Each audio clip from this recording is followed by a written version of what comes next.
ഹർമഗദോൻ യുദ്ധത്തിൻ്റെ പശ്ചാത്തലത്തെക്കുറിച്ചാണ് കഴിഞ്ഞ എപ്പിസോഡിൽ നമ്മൾ പരിശോധിച്ചത്. ഇന്ന് ഈ ഹർമഗദോൻ യുദ്ധത്തിൻ്റെ ആരംഭം എങ്ങനെയാണ്, യുദ്ധം എങ്ങനെയാണ് മുന്നോട്ട് പോകുന്നത് എന്നത് സംബന്ധിച്ച് തിരുവെഴുത്ത് വെളിപ്പെടുത്തിയിരിക്കുന്ന ചില യാഥാർത്ഥ്യങ്ങൾ മനസ്സിലാക്കുവാനായിട്ടാണ് നാം ആഗ്രഹിക്കുന്നത്. പ്രാർത്ഥനയോടെ നമുക്ക് ശ്രദ്ധിക്കാം. യുദ്ധത്തിൻ്റെ ആരംഭവും യുദ്ധത്തിൻ്റെ ഗതിയും. പ്രാരംഭമായിട്ട് ദാനിയേൽ പ്രവചനം 11-ാം അധ്യായം അതിൻ്റെ 40 മുതലുള്ള ചില വാക്യങ്ങൾ വായിക്കുകയാണ്. ദാനിയേൽ പ്രവചനം 11-ാം അധ്യായത്തിൻ്റെ 40 മുതൽ 44 വരെയുള്ള വാക്യങ്ങൾ.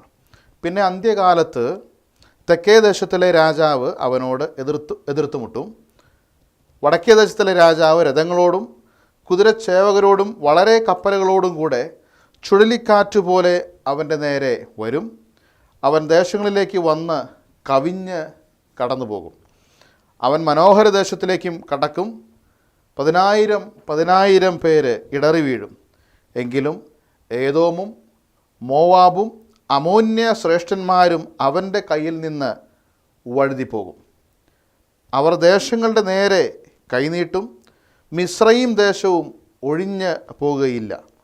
അവൻ പൊന്നും വെള്ളിയുമായ നിക്ഷേപങ്ങളെയും മിസ്രയീമിലെ മനോഹര വസ്തുക്കളെയും കൈവശമാക്കും.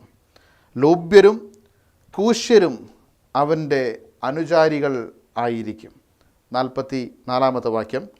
എന്നാൽ കിഴക്ക് നിന്നും വടക്ക് നിന്നുമുള്ള വർത്തമാനങ്ങളാൽ അവൻ പരവശനാകും. അങ്ങനെ അവൻ പലരെയും നശിപ്പിച്ച് നിർമൂലനാശം വരുത്തേണ്ടതിന് മഹാക്രോധത്തോടെ പുറപ്പെടും. പിന്നെ അവൻ സമുദ്രത്തിനും മഹത്വമുള്ള വിശുദ്ധ പർവ്വതത്തിനും മധ്യേ മണിപ്പന്തൽ ഇടും. അവിടെ അവൻ അന്തരിക്കും. ആരും അവനെ രക്ഷിക്കുകയില്ല. ദാനിയേൽ പ്രവചനം 11-ാം അധ്യായം 40 മുതൽ 44 വരെയുള്ള വാക്യങ്ങളാണ് നാം വായിച്ച് കേട്ടത്. യുദ്ധത്തിൻ്റെ ആരംഭവും യുദ്ധഗതിയും എങ്ങനെയാണ് എന്നത് സംബന്ധിച്ച് വളരെ ലളിതമായ ഭാഷയിൽ തന്നെ ദാനിയേൽ പ്രവാചകൻ ഇവിടെ വിശദീകരിച്ചിട്ടുണ്ട്. ഈ 40-ാം വാക്യത്തിൽ തെക്കേ ദേശത്തിലെ രാജാവ്, അന്ത്യകാലത്ത് തെക്കേ ദേശത്തിലെ രാജാവ് അവനോട് എതിർത്ത് മുട്ടുമെന്ന് രേഖപ്പെടുത്തിയിട്ടുണ്ട്. തെക്കേ ദേശത്തിലെ രാജാവ് എന്ന് പറയുന്ന മിസ്രയീമാണ്, ഈജിപ്റ്റാണ് തെക്കേ ദേശം. അതുപോലെ വടക്കേ ദേശത്തിലെ രാജാവിനെക്കുറിച്ചും അവിടെ പരാമർശമുണ്ട്. വടക്കേ ദേശത്തിലെ രാജാവ് രഥങ്ങളോടും കുതിരച്ചേവകരോടും വളരെ കപ്പലുകളോടും കൂടെ ചുഴലിക്കാറ്റ് പോലെ അവൻ്റെ നേരെ വരും. വടക്കേ ദേശത്തിലെ രാജാവ് എന്ന് പറയുന്നത് സിറിയ ആണ്. 41-ാം വാക്യത്തിൽ മനോഹര ദേശം എന്ന് കാണുന്നുണ്ട്. ഈ മനോഹര ദേശം പാലസ്തീനാണ്. അങ്ങനെ ഈജിപ്റ്റ്, സിറിയ, പാലസ്തീൻ, ഈ 3 ദേശങ്ങളെക്കുറിച്ചും ആദ്യത്തെ 2 വാക്യങ്ങളിൽ പരാമർശമുണ്ട്. ഈ മനോഹര ദേശത്തിനിടയിൽ പാലസ്തീൻ്റെ തെക്ക് ഈജിപ്റ്റും വടക്ക് സിറിയയുമാണ്. അതുകൊണ്ടാണ് തെക്കേ ദേശമെന്നും വടക്കേ ദേശമെന്നും പറയുന്നത്.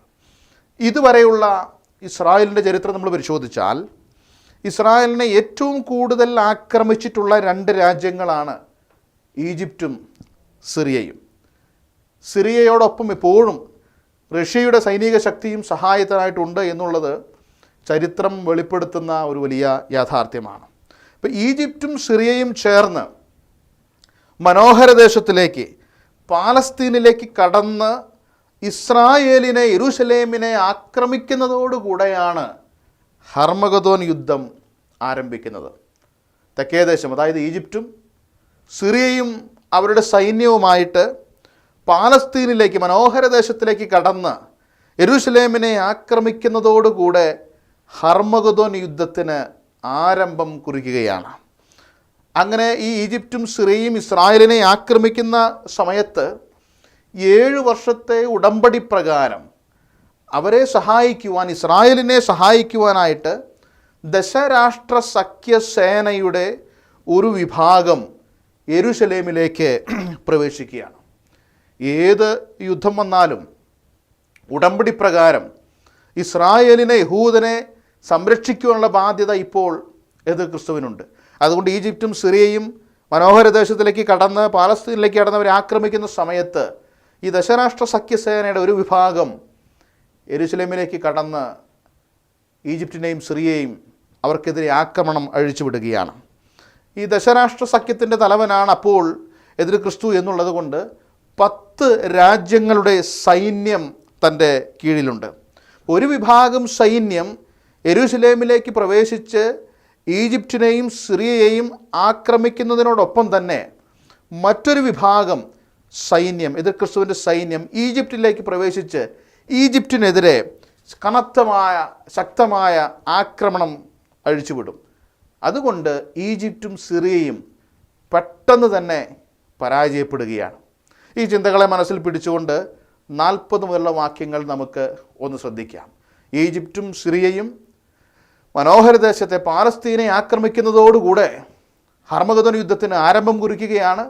ഈ 2 രാജ്യങ്ങളും മനോഹര ദേശത്തെ ആക്രമിക്കുമ്പോൾ അവരെ സഹായിക്കുവാനായിട്ട് എതിർ ക്രിസ്തുവിൻ്റെ സൈന്യം യെരൂശലേമിലേക്ക് പ്രവേശിച്ച് അവരെ എതിർപ്പെടുകയാണ്. 40-ാം വാക്യം ശ്രദ്ധിക്കുക.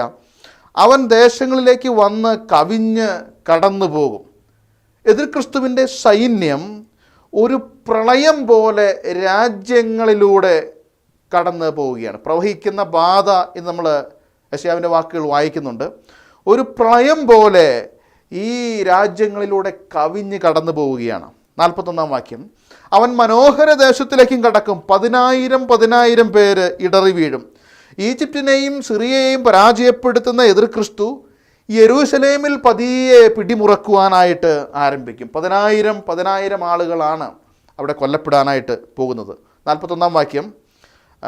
എങ്കിലും ഏദോമും മോവാബും അമോന്യ ശ്രേഷ്ഠന്മാരും അവരുടെ കയ്യിൽ നിന്ന് വഴുതിപ്പോകും.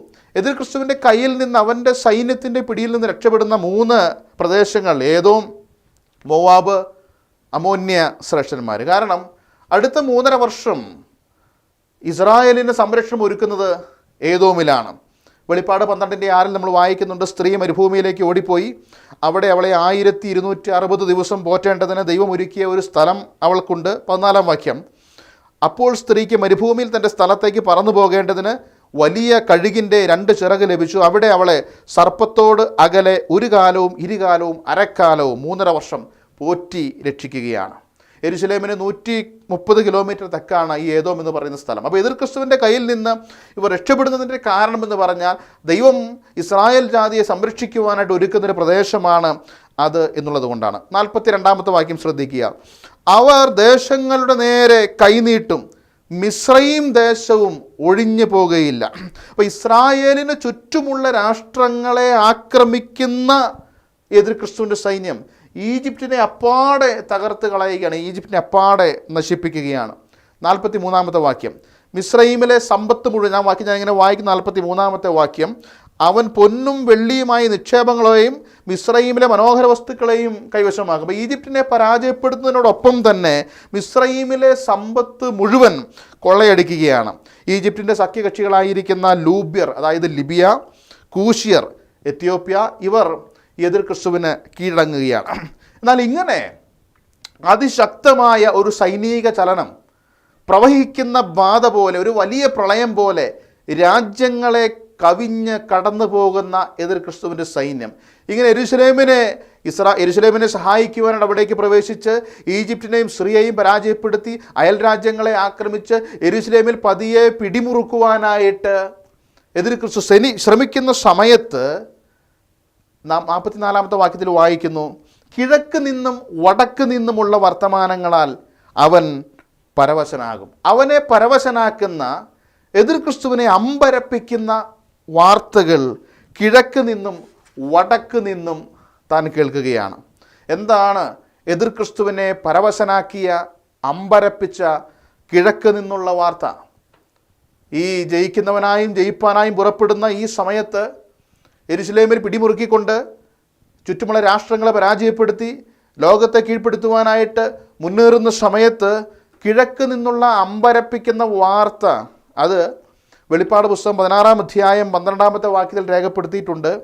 6-മത്തവൻ തൻ്റെ കലശം യൂഫ്രട്ടീസ് എന്ന മഹാനദിയിൽ ഒഴിച്ചു, കിഴക്ക് നിന്ന് വരുന്ന രാജാക്കന്മാർക്ക് വഴി ഒരുക്കേണ്ടതിന് അതിലെ വെള്ളം വറ്റിപ്പോയി. പൗരസ്ത്യ രാജാക്കന്മാർ, കിഴക്ക് നിന്നുള്ള രാജാക്കന്മാർ, ഏഷ്യയിൽ നിന്നുള്ളവർ 20 കോടി സൈന്യം യാതൊരു വിഘ്നവും കൂടാതെ യെരൂശലേമിനെ ലക്ഷ്യമാക്കി വരികയാണ്. യൂഫ്രട്ടീസ് നദി അത്ഭുതകരമായി വറ്റിപ്പോയി. ഈ വാർത്തയാണ് എതിർ ക്രിസ്തു കേൾക്കുന്നത്. ഇവിടെ വലിയൊരു വിരോധാഭാസം നമുക്ക് കാണാനായിട്ട് സാധിക്കും. തിരുവെഴുത്തിലെ മറ്റു ഭാഗങ്ങൾ നമ്മൾ പരിശോധിച്ചാൽ ചെങ്കടൽ വറ്റിച്ചതും യോർദാൻ വറ്റിച്ചതുമെല്ലാം ദൈവം ഇസ്രായേലിന് വേണ്ടിയാണ്. എന്നാൽ ഇതാ ഇസ്രായേലിൻ്റെ ശത്രുക്കൾക്ക് വേണ്ടി യൂഫ്രട്ടീസ് നദി അത്ഭുതകരമായി വറ്റിച്ച് കളയുകയാണ്. 20 കോടി സൈന്യമാണ് കിഴക്ക് നിന്ന് വരുന്നത്. യൂഫ്രട്ടീസ് നദി അത്ഭുതകരമായി വറ്റിപ്പോയി എന്ന് പറയുമ്പോൾ ആ സൈന്യത്തിൻ്റെ സംഖ്യ വ്യക്തമായിട്ട് വെളിപ്പാട് പുസ്തകത്തിൽ 9-ാം അധ്യായം അതിൻ്റെ 16-ാമത്തെ വാക്യം, കുതിരപ്പടയുടെ സംഖ്യ 10,000 മടങ്ങ് 20,000, 200 മില്യൺ, 20 കോടി സൈന്യമാണ് എന്ന് കൃത്യമായിട്ട് അവിടെ രേഖപ്പെടുത്തിയിട്ടുണ്ട്. അപ്പോൾ ഏഷ്യയിൽ നിന്ന് പൗരസ്ത്യ രാജാക്കന്മാരുടെ സൈന്യം 6-ാമത്തവൻ തൻ്റെ കലശം യൂഫ്രട്ടീസ് നദിയിൽ ഒഴിച്ചപ്പോൾ യൂഫ്രട്ടീസ് നദി അത്ഭുതകരമായി വറ്റിപ്പോയി. 20 കോടി സൈന്യം ഏഷ്യയിൽ നിന്ന് ഇതാ ഹർമഗദോനിലേക്ക് മാർച്ച് ചെയ്യുകയാണ്. ഈ വാർത്ത, കിഴക്ക് നിന്നുള്ള ഈ വാർത്ത എതിർ ക്രിസ്തുവിനെ അമ്പരപ്പിച്ചു കളയും. അതോടൊപ്പം തന്നെ വടക്ക് നിന്നും മറ്റൊരു അമ്പരപ്പിക്കുന്ന വാർത്ത എതിർ ക്രിസ്തു കേൾക്കുകയാണ്. എന്താണ് വടക്ക് നിന്നുള്ള അമ്പരപ്പിക്കുന്ന വാർത്ത? തകർക്കപ്പെട്ട റഷ്യൻ സൈന്യം. ഞാൻ ഓർപ്പിച്ചു, മഹാപീഡനത്തിൻ്റെ ആദ്യ സമയത്ത് റഷ്യ ഇസ്രായേലിനെ ആക്രമിക്കുന്ന ഒരു രംഗമുണ്ട്. എസെക്കിയേൽ പ്രവചനം 38-39 അധ്യായങ്ങൾ. ആ യുദ്ധത്തിൽ അമാനുഷികമായിട്ട് റഷ്യ തകർന്ന് നിരിപ്പണമാകുകയാണ്. ആ തകർക്കപ്പെട്ട റഷ്യൻ സൈന്യം ഇതാ ശക്തി സംഭരിച്ച് ഒരു വലിയ സഖ്യമായിട്ട് നോർത്തേൺ കോൺഫെഡറേഷൻ അവരും ഇതാ യെരുശലേമിലേക്ക് വരികയാണ്. അപ്പോൾ നിലവിൽ ഇസ്രായേലിന് ചുറ്റുമുള്ള രാജ്യങ്ങളിലേക്ക്, ആ രാജ്യങ്ങളുമായി യുദ്ധം ചെയ്യുവാൻ തൻ്റെ സൈന്യത്തെ വിഭാഗിച്ച് വിവിധ മേഖലകളിൽ എതിർ ക്രിസ്തു യുദ്ധം ചെയ്തുകൊണ്ടിരിക്കുന്ന സമയത്ത്, യെരുശലേമിൽ പിടിമുറുക്കിക്കൊണ്ടിരിക്കുന്ന സമയത്താണ് കിഴക്ക് നിന്ന് ഏഷ്യൻ സൈന്യവും വടക്ക് നിന്ന് റഷ്യൻ സൈന്യവും ഹർമഗദോനിലേക്ക്, യെരുശലേമിലേക്ക് വരുന്നത്. അപ്പോൾ ഈ വാർത്ത കേൾക്കുന്നതോടുകൂടെ തന്നെ പരവശനായി. കാരണം ഈ വരുന്ന സൈന്യത്തോടും ഇനി യുദ്ധം ചെയ്യേണ്ടത് തൻ്റെ കീഴിലുള്ള സൈന്യം തന്നെയാണ്. തൻ്റെ സൈന്യമാണെങ്കിൽ നിലവിൽ ഇതാ ഘോരമായി യുദ്ധത്തിൽ ഏർപ്പെട്ടിരിക്കുകയാണ്.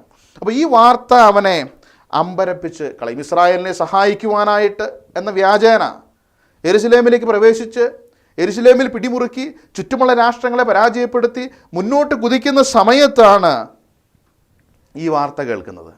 യെരുശലേമിലേക്ക് ഇതാ വലിയ സൈന്യചലനം സംഭവിക്കുന്നു. പക്ഷെ വാസ്തവത്തിൽ ഈ സമയത്ത് യഹൂദനെ സംബന്ധിച്ച് വലിയ ദുഃഖത്തിൻ്റെ, നെടുവീർപ്പിൻ്റെ, കണ്ണുനീരിൻ്റെ സമയമാണ്. കാരണം തങ്ങൾ ആശ വച്ചിരുന്ന, മിശിഹ എന്ന് തങ്ങൾ വിചാരിച്ചിരുന്ന, വിശ്വസിച്ചിരുന്ന എതിർ ക്രിസ്തുവിനാൽ തങ്ങൾ ചതിക്കപ്പെട്ട് കഴിഞ്ഞു. തങ്ങളുടെ ദേശം, രാജ്യം മശിഹ തങ്ങൾക്ക് വിഭാഗിച്ച് നൽകുമെന്ന് അബ്രഹാമിനോട് വാഗ്ദത്തം ചെയ്തതായിരിക്കുന്ന ആ ദേശം ഇതാ ശത്രുക്കൾ കീഴ്പ്പെടുത്തുവാനായിട്ട് പോവുകയാണ്. ലോക രാജ്യ സൈന്യങ്ങൾ മുഴുവൻ ഇസ്രായേലിന് ചുറ്റുമായിട്ട് വിന്യസിക്കപ്പെട്ട് തങ്ങൾ, ഇസ്രായേൽ എന്ന ജാതി, യഹൂദൻ എന്ന ജാതി ഭൂമിയിൽ നിന്ന് ഇതാ ഇല്ലാതാകുവാനായിട്ട് പോകുന്നു എന്നുള്ളതായിരിക്കുന്ന ആത്മനമ്പരത്തോടെ, നെടുവീർപ്പോടെ, കണ്ണുനീരോടുകൂടെ ഇസ്രായേൽ നിൽക്കുകയാണ്. അവർക്ക് നോക്കുവാനായിട്ട്, ആശ്രയിപ്പാനായിട്ട് മറ്റാരുമില്ലാത്തതായിരിക്കുന്ന ഒരു സാഹചര്യം. അവർ ഏക ആശ്രയം വെച്ചിരുന്ന എതിർ ക്രിസ്തുവിനാൽ അവരിതാ വഞ്ചിക്കപ്പെട്ടിരിക്കുകയാണ്. ഈ സമയത്ത് ഈ പശ്ചാത്തലം ഇങ്ങനെ ഒരുങ്ങിക്കഴിയുമ്പോൾ അതുവരെ താൻ പ്രവർത്തിച്ചിരുന്ന ആ യുദ്ധതന്ത്രം എതിരെ ക്രിസ്തു ഒന്ന് മാറ്റുകയാണ്. ശരിക്കുള്ള ഒരു സ്ട്രാറ്റജി പിന്നീട് നാം കാണുകയാണ്. 44-ാമത്തെ വാക്യം, ഈ അമ്പരിപ്പിക്കുന്ന വാർത്ത കേട്ടനന്തരം അങ്ങനെ അവൻ പലരെയും നശിപ്പിച്ച് നിർമൂലനാശം വരുത്തേണ്ടതിന് മഹാക്രോധത്തോടെ പുറപ്പെടും. പിന്നെ അവൻ സമുദ്രത്തിനും മഹത്വമുള്ള വിശുദ്ധ പർവ്വതത്തിനും മധ്യേ മണിപ്പന്തൽ ഇടും. അവിടെ അവൻ അന്തരിക്കും, ആരും അവനെ രക്ഷിക്കുകയില്ല. അപ്പോൾ ഈ അമ്പരപ്പിക്കുന്ന വാർത്ത, ഈ സൈന്യ ചലനം, ഈ സൈന്യങ്ങളോട് എതിരിടുവാനായിട്ട് താനൊരു പുതിയ തന്ത്രം നാം വായിക്കുന്നത്, സമുദ്രത്തിനും മഹത്വമുള്ള വിശുദ്ധ പർവ്വതത്തിനും മധ്യേ അവൻ മണിപ്പന്തൽ ഇടുകയാണ്. സാധാരണ ക്രിസ്ത്യാനികളായിരിക്കുന്ന ആളുകൾ ഇങ്ങനെ പാടാറുണ്ട്, മധ്യാകാശത്തിങ്കൽ മണിപ്പന്തലിൽ മണവാട്ടി സഭയുടെ വേളി നടക്കും. ഒരു പഴയ ഗാനമാണ്. എന്നാൽ മണിപ്പന്തൽ ഇടുന്നത് മധ്യാകാശത്തല്ല, അത് യെരുശലേമിലാണ്. അത് ക്രിസ്തുവല്ല ഇടുന്നത്, അത് എതിർ ക്രിസ്തുവാണ് എന്ന് ബൈബിൾ തെളിവായിട്ട് പറയുന്നുണ്ട്. ഇവിടെ ഭൂമിശാസ്ത്രപരമായിരിക്കുന്നൊരു പിശക് ഈ പ്രസ്താവന, അതായത് 44-ാമത്തെ വാക്യത്തിൽ നാം ഇങ്ങനെ വായിക്കുന്നു, അവൻ സമുദ്രത്തിനും മഹത്വമുള്ള വിശുദ്ധ പർവ്വതത്തിനും മധ്യേ മണിപ്പന്തലിടും. ഇവിടെ ഭൂമിശാസ്ത്രപരമായിരിക്കുന്നൊരു പിശക് നമുക്ക് ഇതിൻ്റെ പരിഭാഷയിൽ കാണാനായിട്ട് സാധിക്കും. NISB പരിഭാഷ നമ്മൾ വായിക്കുന്നത് ഇങ്ങനെയാണ്: he will pitch the tents of his royal pavilion between the seas and the beautiful holy mountain. സമുദ്രങ്ങൾക്കും മഹത്വമുള്ള വിശുദ്ധ പർവ്വതത്തിനും മധ്യേ, സമുദ്രങ്ങൾക്കും വിശുദ്ധ പർവ്വതത്തിനും മധ്യേ മണിപ്പന്തലിടുമെന്നാണ് രേഖപ്പെടുത്തിയിട്ടുള്ളത്. എന്നാൽ വിശുദ്ധ പർവ്വതം എന്ന് വിശേഷിപ്പിക്കപ്പെടുന്ന യെരുശലേം സ്ഥിതി ചെയ്യുന്നത് 2 സമുദ്രങ്ങൾക്ക് മധ്യത്തിലാണ്. വടക്ക് മെഡിറ്ററേനിയൻ കടൽ, തെക്ക് ചാവുകടൽ. ഈ 2 കടലുകൾക്കും സമുദ്രത്തിനും മധ്യയാണ് വിശുദ്ധ പർവ്വതം യെരുശലേം എന്നത്. ആയതിനാൽ അതിൻ്റെ പരിഭാഷ പറയേണ്ടത് ഇങ്ങനെയാണ്: 2 സമുദ്രങ്ങൾക്ക് മധ്യേയുള്ള വിശുദ്ധ പർവ്വതത്തിൽ അല്ലെങ്കിൽ യെരുശലേമിൽ എന്നതാണ് ശരിയായ പരിഭാഷ. NIV ഫുട്നോട്ടിൽ അത് കൃത്യമായിട്ട് രേഖപ്പെടുത്തിയിട്ടുണ്ട്. അപ്പോൾ അവിടെ മണിപ്പന്തൽ, ഒരു റോയൽ പവലിയൻ, അതായത് യുദ്ധകേന്ദ്രം, ഒരു യുദ്ധകേന്ദ്രം, യെരുശലേമിനെ ഒരു യുദ്ധകേന്ദ്രമായിട്ട്, യുദ്ധത്തിനുള്ള താൽക്കാലിക ആസ്ഥാനമായിട്ട് പിന്നീട് എതിർ ക്രിസ്തു മാറ്റുകയാണ്. സൈന്യത്തെ മുഴുവൻ യെരുശലേമിൽ ഒരുമിച്ച് കൂട്ടി അവിടെ നിന്ന് ലോകത്തിൻ്റെ വിവിധ ഭാഗങ്ങളിലേക്ക് സൈന്യത്തെ പെട്ടെന്ന് വിന്യസിപ്പിക്കാനുള്ളതായിരുന്നു ശ്രമമാണ്. അങ്ങനൊരു തന്ത്രമാണ് താൻ ആസൂത്രണം ചെയ്യുന്നത്. കാരണം യെരുശലേം ഭൂമിയുടെ മധ്യഭാഗത്താണ് എന്ന് എസെക്കിയേൽ പ്രവചനം 38-ാം അധ്യായം 11-ാം വാക്യത്തിൽ നമ്മൾ വായിക്കുന്നുണ്ട്. ഭൂമിയുടെ മധ്യേ വസിക്കുന്ന ഒരു ജനം. അവർ ഭൂമിയുടെ, യെരുശലേം എന്ന് പറയുന്നത് ഭൂമിയുടെ മധ്യത്തിലുള്ളൊരു സ്ഥാനമായതുകൊണ്ട് ലോകത്തിൻ്റെ ഏതൊരു ഭാഗത്തേക്കും സൈന്യവിന്യാസം, സൈന്യചലനം വളരെ എളുപ്പമാണ്. അപ്പോൾ ഈ മധ്യഭാഗത്തായതുകൊണ്ട് ഇനി ലോകത്തിൻ്റെ എല്ലാ ഭാഗത്തേക്കും ഒരുപോലെ എളുപ്പത്തിൽ സൈന്യത്തെ എത്തിക്കാനുള്ളതായിരിക്കുന്ന ഒരു ശ്രമമാണ് എതിർ ക്രിസ്തു നടത്തുന്നത്. എന്നാൽ ആ 44-ാമത്തെ വാക്യം, മലയാള പരിഭാഷ, ഇംഗ്ലീഷിൽ 45-ാമത്തെ വാക്യം ഇങ്ങനെയാണ്: അവിടെ അവൻ അന്തരിക്കും, ആരും അവനെ രക്ഷിക്കുകയില്ല. അവിടെ അവൻ അവസാനം വരികയാണ്. യെരുശലേമിനെ ആസ്ഥാനമാക്കി യുദ്ധം ചെയ്യുന്ന എതിർ ക്രിസ്തു അവിടെ തന്നെ അവസാനിക്കുകയാണ്. ദാനിയേൽ പ്രവാചകൻ ആ വിവരണം അവിടെ അത്രയും പറഞ്ഞ് അവസാനിപ്പിച്ചു. എന്നാൽ സക്കറിയാവ്, യോവേൽ, യോഹന്നാൻ മുതൽ പ്രവാചകന്മാരുടെ ചരിത്രം, അവരുടെ രേഖകൾ നമ്മൾ പരിശോധിച്ചു കഴിഞ്ഞാൽ കൂടുതൽ വിവരണങ്ങൾ അത് സംബന്ധിച്ച് നമുക്ക് കാണാനായിട്ട് സാധിക്കും. സക്കറിയ പ്രവാചകൻ അതിനെക്കുറിച്ച് രേഖപ്പെടുത്തിയൊന്ന് വായിക്കാം. സക്കറിയ പ്രവചനം 14-ാം അധ്യായം അതിൻ്റെ 2-ാമത്തെ വാക്യം: ഞാൻ സകല ജാതികളെയും യെരുശലേമിനോട് യുദ്ധത്തിനായി കൂട്ടിവരുത്തും.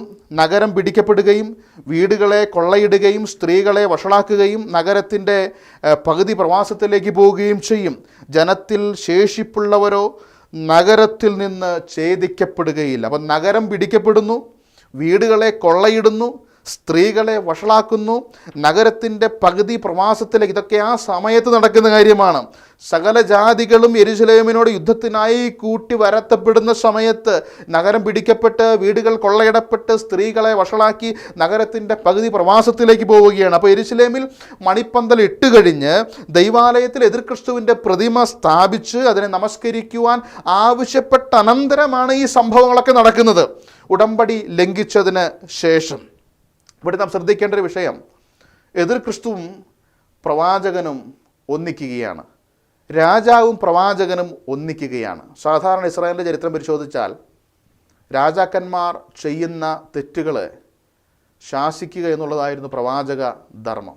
ജനത്തിൻ്റെ പാപങ്ങളെ ചൂണ്ടിക്കാണിക്കുക എന്നുള്ളതാണ് പ്രവാചക ധർമ്മം. ഇവിടെ എതിർ ക്രിസ്തു എന്ന രാജാവിൻ്റെ എല്ലാ തെറ്റുകൾക്കും പ്രവാചകൻ കൂട്ടുനിൽക്കുന്നത്, ഒപ്പം നിൽക്കുന്നത് നമുക്ക് കാണാനായിട്ട് സാധിക്കും. അതിൻ്റെ ഫലമായിട്ടാണ് ഒരു ബിംബം, ഒരു പ്രതിമ യെരുശലേം ദൈവാലയത്തിൽ സ്ഥാപിക്കപ്പെടുന്നത്.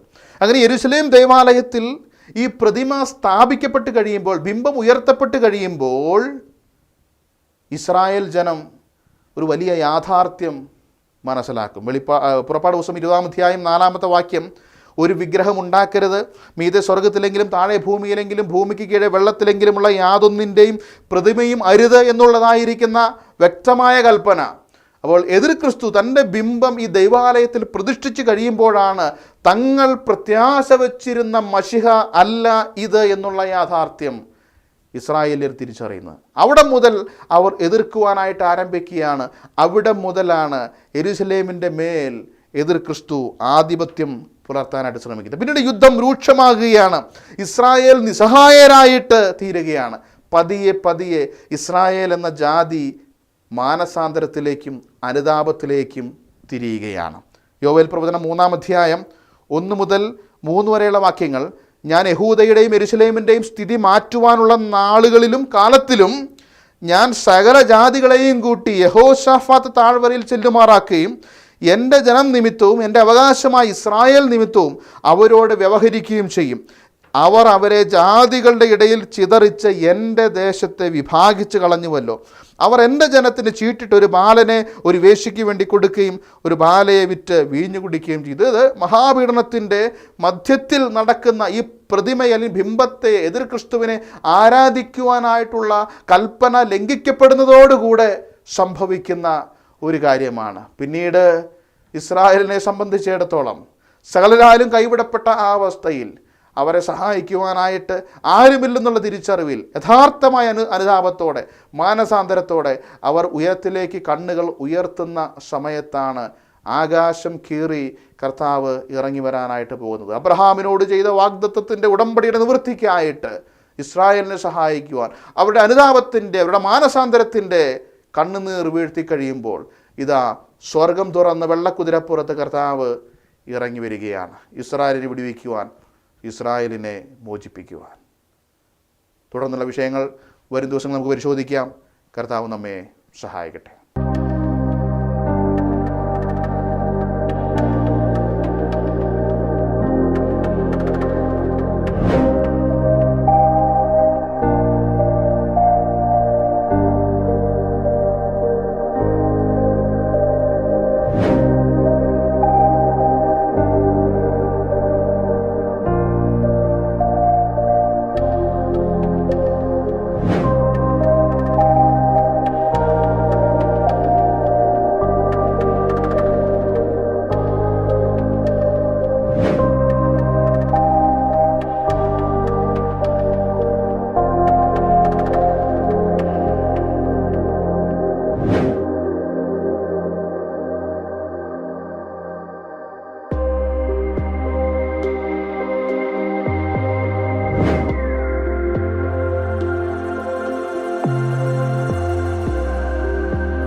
കൃത്യമായ സന്ദേശങ്ങളുടെ നോട്ടിഫിക്കേഷൻ ലഭിക്കുവാൻ നിങ്ങൾ ഈ ചാനൽ ദയവായി സബ്സ്ക്രൈബ് ചെയ്യുക. തൊട്ടടുത്തുള്ള ബെൽ ഐക്കൺ പ്രസ് ചെയ്യുക. മറക്കാതെ കാണുക. ദൈവം നിങ്ങളെ അനുഗ്രഹിക്കട്ടെ.